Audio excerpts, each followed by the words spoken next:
And a very good evening to you. I'm Lisa Lord with the Saturday, April 14th edition of the CBC Evening News and our top story. The hustle and bustle of Swan Street came to a halt following a brutal murder this afternoon. That is a 36-year-old woman who was stabbed to death around 2:45 at number 41 Mandela Mall following an altercation with a man. The deceased is a nail technician who was on the job when she was reportedly stabbed several times as the man fled the scene. An ambulance was summoned, but she died on the spot. And this caused law enforcement personnel to cordon off the area for several hours as they carried out their investigations. Well, an early morning blaze at one of the wings of the old Ministry of Health complex forced residents in neighboring city districts to evacuate their homes. Cbc visited the area and filed this report. Residents of Lion Street, directly behind the old Ministry of Health, waited no time when evacuation orders were given. A safe spot for many, the St. Ambrose's Church. When fire officers arrived on the scene, the fire was raging. The Barbados Fire Service was quick to respond on receiving the call around 5:21. 4 fire tenders, along with 14 fire officers, under the command of Divisional Officer Mervyn Mears, were deployed. The building, however, was extensively damaged. Chief Fire Officer Errol Maynard explains why the order to evacuate was given. Cautionary effort because the roof was made of asbestos, and we're trying to avoid the residents in the area to avoid inhaling any fumes from the asbestos. Once the smoke has subsided, they can return to their homes and do a general cleaning, and they should be good. Residents say they were awakened by smoke billowing from the old building. The proximity of the blaze to Alva Williams' home left her nervous. That old complex in the past has recorded a number of blazes. I tried to call my children, but can't dial the number. So I had to get somebody else to do it for me. So I would like the ministry to do something about them building, because when you look, you might end up with another fire, and if these ones in front here burn, that's it. The whole out here will get burned down. Minister of Health John Boyce was among the officials on the scene. Old records and stored chemicals were lost in the blaze. These are all, of course, replaceable, but at the same time we need to make sure the listing of these chemicals is carefully monitored so that any threats which could develop out of fire with this chemical storage will be mitigated. Services at the Barbados Family Planning Association were also badly affected. Its youth department was razed. Damage assessment is ongoing. That deals with our adolescent young mothers program, our youth interventions, where we with the schools, the comprehensive sexuality, our CSC program, and other programs that we do with our young people, where we support the ministries of health, the Ministry of Education. So certainly it's impacted us. We've been here since 1966, and deterioration of the buildings has been a concern for us for the longest while.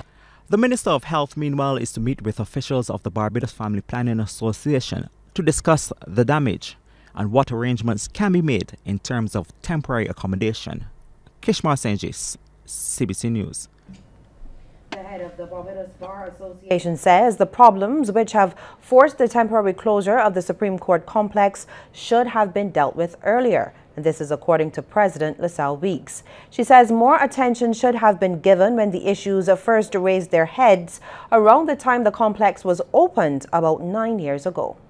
I could identify at least one member of the judiciary who has had issues with occupying this building and using this building since October 2009 when we first entered. And at first the belief was that the building was not adequately industrially cleaned prior to our occupation, and so there were particles of dust and whatever minuscule construction debris floating about in the air affecting people's respiratory systems. We subsequently discovered that there are other issues in relation to the environmental issues in the contributors, other contributors to the environmental issues at the court. And obviously, over time, without adequate attention, they've sort of escalated to the point now where the building is being referred to as a sick building. Well, Ms. Weeks says if the courts and registry will be closed for a prolonged period, finding adequate relocation sites must be a priority. She says the dispensation of justice cannot be delayed. While the Ministry of Transport and Works is considering the introduction of a penalty or demerit point system.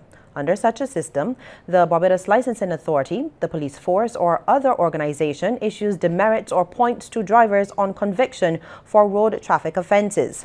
Permanent Secretary Simone Rudder says the point system could be among the next set of road traffic amendments.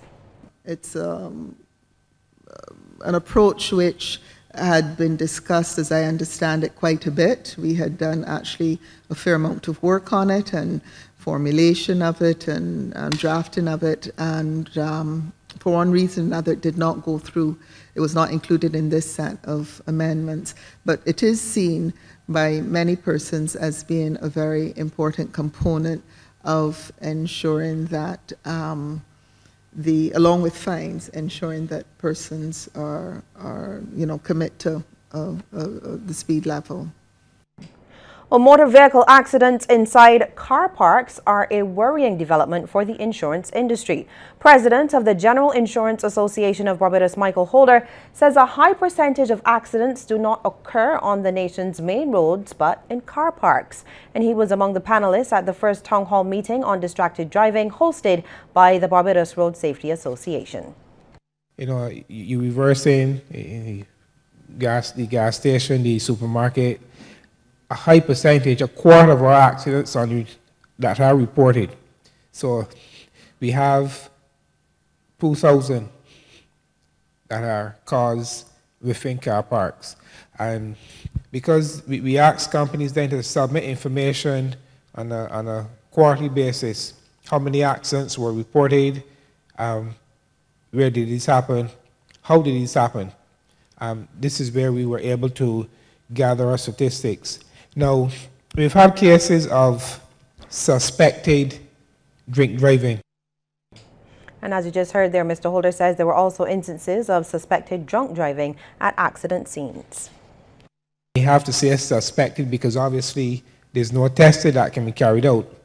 But those persons on the scene, when they speak of the person's behavior, how they were acting, how they were walking, the smell of alcohol, it points to, well, yeah, this person was impaired in their driving because of drinking.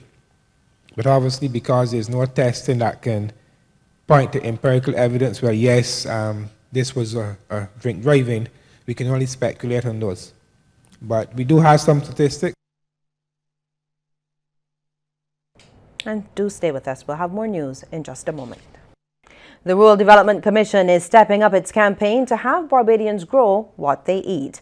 This following various seminars, workshops and donations of plants and gardening receptacles over the past few weeks. Today, the RDC held 2 free demonstrations on lettuce planting. Over 36 people attended those sessions, which were led by the RDC's Senior Field Officer and Resident Agricultural Specialist Osman Herwood, along with farmer Denisha Williams.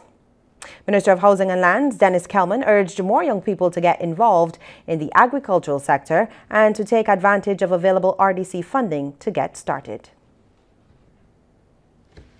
And advocating that we have funds to make life easier and make farming easier because it makes sense. It creates the multiplier effect. The more people we have within rural Barbados farming, because that is where the mass of the land is. It means the more that we can create that multiplier effect from farming as we used to have when we had sugarcane, and that we can help our brothers and sisters and create employment. The RDC's Director Randolph Outram invited those interested to apply for one of their 3 available loans. He says getting more people involved in the agricultural industry locally is critical to ensuring the island's food security.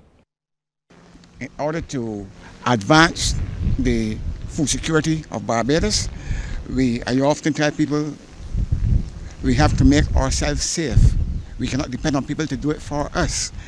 If something happens in the world, that food cannot come to Barbados the way that we know that it should come, then we should grow enough food in Barbados to secure ourselves. And that is one of the end results that we hope to get from this program. And sports is just ahead with Sean Green.